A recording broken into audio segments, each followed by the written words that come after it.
जम्मू कश्मीर के पहलगाम में हुए आतंकी हमले में टीसीएस टेक्नीशियन बितान अधिकारी का नाम भी शामिल है। बता दें कि कोलकाता में अपने घर आए बितान अब कभी अपने काम पर लौट नहीं पाएंगे, क्योंकि आतंकी हमले में मारे गए लोगों में वे भी शामिल हैं। जानकारी के अनुसार वे हाल ही में अमेरिका से भारत आए थे और पिछले सप्ताह वह अपनी पत्नी और बच्चे के साथ पहलगाम गए थे। आपको बता दें कि बंगाल की मुख्यमंत्री ममता बनर्जी ने भी उनके लिए पोस्ट किया है। वहीं राज्य के मंत्री अरूप विश्वास वैष्णव घाटा स्थित उनके घर पर जाकर परिवार के सदस्यों के साथ मिलकर दुख को व्यक्त किया। मिली जानकारी के अनुसार फ्लोरिडा में रहने वाले और काम करने वाले 40 वर्षीय टीसीएस टेक्नीशियन बितान अधिकारी अपनी पत्नी सोहिनी और 3 साल के बेटे के साथ समय बिताने के लिए 8 अप्रैल को कोलकाता स्थित अपने घर आए थे। सोहिनी पिछले 2 सालों से कोलकाता में ही रह रही और वह पिछले सप्ताह कश्मीर गए थे और गुरुवार को वहां से लौटने वाले थे, परंतु कल दोपहर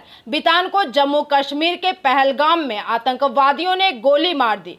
साथ ही कम से कम 25 अन्य लोगों की भी हत्या कर दी, जो घाटी में अब तक का सबसे भीषण हमला है। आपको बता दें कि उनकी पत्नी और बेटा सुरक्षित है और सरकार उन्हें वापस घर लाने का प्रयास कर रही है। वहीं पश्चिम बंगाल की मुख्यमंत्री ने बितान की पत्नी से फोन पर बात की और उन्हें आश्वासन दिया कि उनकी सरकार उनके साथ है। साथ ही उन्होंने एक्स पर एक पोस्ट में कहा है कि आज जम्मू कश्मीर में पर्यटकों पर हुए विनाशकारी आतंकवादी हमले के पीड़ितों के परिवारों के प्रति मेरी संवेदनाएं हैं। पीड़ितों में से एक श्री बितान अधिकारी पश्चिम बंगाल से हैं। मैंने उनकी पत्नी से फोन पर बात की। हालांकि दुख की इस घड़ी में उन्हें सांत्वना देने के लिए कोई भी शब्द पर्याप्त नहीं है, लेकिन मैंने उन्हें आश्वासन दिया कि मेरी सरकार उनके पार्थिव शरीर को कोलकाता में उनके घर वापस लाने के लिए सभी कदम उठा रही है।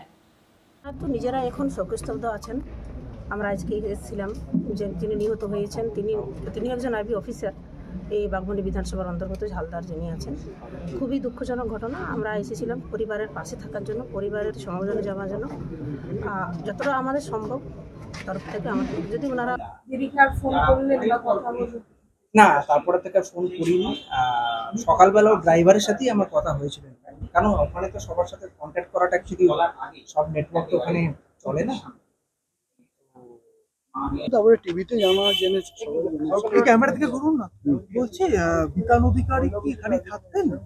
হ্যাঁ, এখানেই থাকতেন। মানে এখানে ওনার দাদার কাছে থাকতেন। ওনারা আমেরিকায় চাকরি। কি বললেন যে মারা গেছে? পরবর্তীকালে মাননীয় মুখ্যমন্ত্রী ওনার স্ত্রীর সঙ্গে কথা বলেছেন। আমাদের হোম ডিপার্টমেন্ট, আমাদের দিল্লি আরসি অফিস পুরোটাই করছেন মাননীয় মুখ্যমন্ত্রীর নির্দেশে, এবং তিনি নিজেই তদন্ত ফিরিয়ে নিয়ে আসার ডেড বডি এবং বাচ্চা এবং তার স্ত্রীকে। কোথায় আসলেন?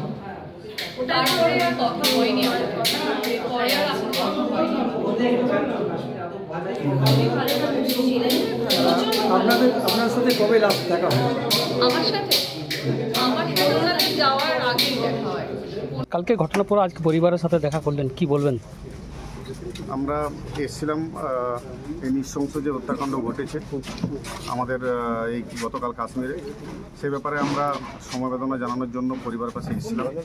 ওনার বাবা, মা এবং ভাইয়ের সাথে আমাদের দেখা হলো। ওনারা যথেষ্টই ভেঙে পড়েছেন এবং ওনারা যথেষ্ট শোকাহত। আমরা তাদের পরিবারের পাশে আছি এবং এই ধরনের ঘটনার আমরা তীব্র নিন্দা জানাচ্ছি এবং দোষীদের চরমতম যাতে শাস্তি হয় তার ব্যবস্থা যাতে করা হয় এই ব্যাপারে আমরা দাবি জানাচ্ছি। Bureau report, PVTV news.